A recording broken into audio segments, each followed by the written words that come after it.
Nabi Daniel adalah salah satu nabi besar dengan kisah fenomenal yang tertulis di Alkitab Perjanjian Lama. Selain menarik, kisah hidup Nabi Daniel juga kaya akan fakta dan makna penting. Pemuda Yahudi yang cerdas. Daniel adalah salah seorang pemuda Yahudi yang dibuang ke Babel, Daniel 1:1-2-6. Pemberontakan bangsa Yehuda kepada Allah membuat mereka ditaklukkan oleh Raja Nebukadnezar dari Babel. Meskipun pemuda buangan, tetapi Daniel berasal dari keluarga bangsawan, sangat cerdas, dan berperawakan baik. Hal itu membuatnya terpilih, bersama Sadrah, Mesah, dan Abednego, untuk dididik agar bisa bekerja di istana. Selama masa pendidikan tersebut, Daniel dan ketiga temannya itu berkomitmen untuk memakan sayur-sayuran saja, bukan makanan raja, yang tidak halal menurut hukum Yahudi.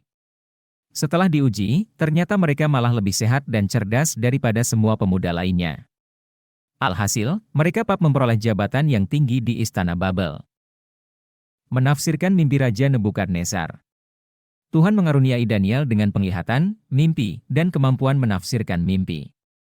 Suatu hari Raja Nebukadnezar bermimpi yang cukup aneh, hingga tidak mampu mengingatnya. Semua orang berilmu di Babel tidak mampu menjelaskan mimpi itu dan maknanya.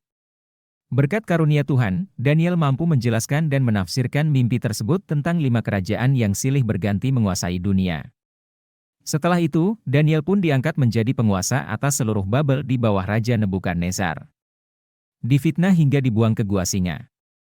Berkat anugerah Tuhan, karir Daniel terus meningkat dengan pesat, hingga menjadi salah satu dari 3 pejabat tertinggi di bawah Raja Darius dari Media Persia, yang kala itu menaklukkan Babel. Namun, Daniel mendapat kepercayaan lebih daripada 2 pejabat tersebut, hingga menimbulkan iri hati pada diri mereka.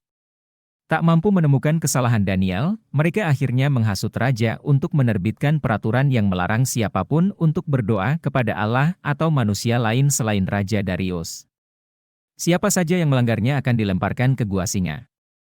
Mendengar hal itu, Daniel tetap berdoa kepada Allah Israel, sehingga diadukan rekan-rekannya itu kepada raja.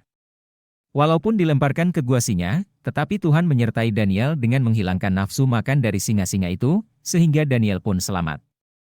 Setelah Raja Darius mengeluarkan Daniel dari gua singa, ia mengakui dan memuliakan Allah Israel. Menjabat di istana sampai kepulangan orang Yehuda. Daniel masih menjabat di istana sampai awal pemerintahan Raja Kores. Itu berarti ia menyaksikan kepulangan pertama orang Yahudi dari Babel ke Yerusalem, Esra 1:1-11. Mendapatkan banyak penglihatan.